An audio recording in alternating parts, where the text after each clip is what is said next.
नमस्कार दोस्तों, स्वागत करते हैं आपका in this report and analysis में। तो चलिए बात करते हैं एम का प्रोग्राम अब गवर्नमेंट के द्वारा कंटिन्यू किया जाएगा, चाहे प्राइवेट सेक्टर से कंसर्न्स हो या ना हो। इंडिया के 5th जनरेशन एम का यानी advanced medium combat aircraft fighter jet ambitious programme में सेटबैक आया है।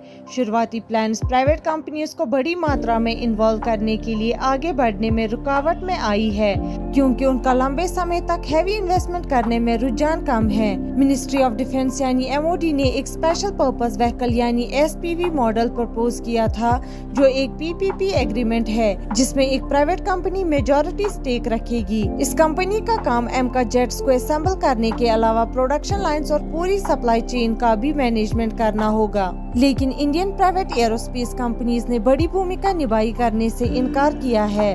उनका बड़ा कंसर्न है कि एडवांस्ड फाइटर जेट प्रोग्राम्स की डेवलपमेंट में अक्सर लंबा समय लगता है। इस कारण से बहुत SI कंपनीज को एक प्रोजेक्ट में भारी इन्वेस्टमेंट करना बहुत रिस्की लगता है, जिसमें कुछ साल लग सकते हैं डेवलपमेंट से लेकर प्रोडक्शन तक पहुंचने में। इंडियन प्राइवेट कंपनीज ने बताया है कि वह एम का प्रोग्राम में शामिल होना चाहते हैं, लेकिन थोड़ा बाद में। उन्हें इंटरेस्ट तब होगा जब एयरक्राफ्ट का डिजाइन फाइनल हो जाए और इंडियन एयरफोर्स यानी IAF से तैयार एयरक्राफ्टों की ऑर्डर कंफर्म हो जाए। IAF ने 40 M का 1 और 100 M के 2 जेट खरीदने की इच्छा जताई है, लेकिन प्राइवेट कंपनीज को लगता है कि कमर्शियल रूप से सफल होना और इन्वेस्टमेंट पर मुनाफा कमाने के लिए एक बड़ा ऑर्डर जैसे कि लगभग 200 M का 1 जेट का जरूरत है।